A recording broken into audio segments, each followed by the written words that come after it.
જન્માષ્ટમી રથયાત્રાને લઈને વિશ્વ હિન્દુ પરિષદની આજે પ્રેસ કોન્ફરન્સ યોજવામાં આવી હતી। 26 ઓગસ્ટે રાજકોટના રાજમાર્ગોથી આ શોભાયાત્રા નીકળશે। શોભાયાત્રા બવડી ચોકડીથી શરૂ થઈ બાલક હનુમાન મંદિર પેડક રોડ ખાતે પૂર્ણ થશે। શોભાયાત્રા પહેલા ધર્મસભાનું આયોજન કરવામાં આવ્યું, જેમાં સ્વામી બાલકૃષ્ણદાસની અધ્યક્ષતામાં 39મી શોભાયાત્રા શરૂ થશે। આ શોભાયાત્રામાં મુખ્ય રથ સહિત 100થી વધુ વિવિધ થીમના ફ્લોટ્સ જોડાશે। શોભાયાત્રાને નિહાળવા મોટી સંખ્યામાં કૃષ્ણ ભક્તો ઉમટી પડશે। 1964માં સાંદીપની આશ્રમમાં જન્માષ્ટમીને દિવસે વિશ્વ હિન્દુ પરિષદની સ્થાપના થઈ છે। 7-8-10 લોકોથી આ સ્થાપના વિશ્વ હિન્દુ પરિષદની થઈ આજે વટવૃક્ષ બની ગયું છે।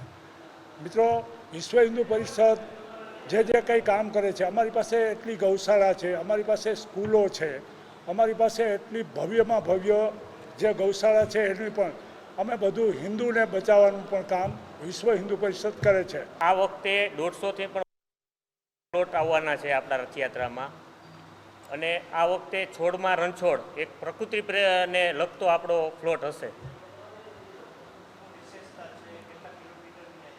આપણી 22 કિલોમીટરથી પણ વધારેની આપણી યાત્રા છે। સવારે 8 વાગે મવડી ચોકડીથી આપણી ધર્મસભાથી પ્રસ્થાન કરશે અને બાલક હનુમાને આ રથયાત્રા પૂરી થશે। તો આ વર્ષે મવડી ચોકડી ખાતે રાજભા ગઢવી અને પૂનમબેન ગોંડલિયા દ્વારા એક ભવ્ય લોકડાયરનું આયોજન કરવામાં આવ્યું છે।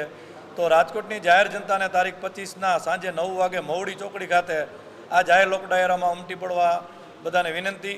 સાથે સાથે શોભાયાત્રા સવારે 9 વાગે ચાલુ થશે અને 3 વાગ્યા સુધી શોભાયાત્રા ચાલુ રહેશે।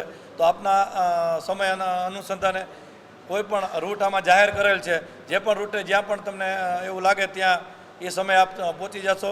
યાત્રા સંપૂર્ણ ટાઈમસર છે, તો આપને જાહેર જનતાને આમાં વિનંતી આવવા બધાને। જય દ્વારકાધીશ।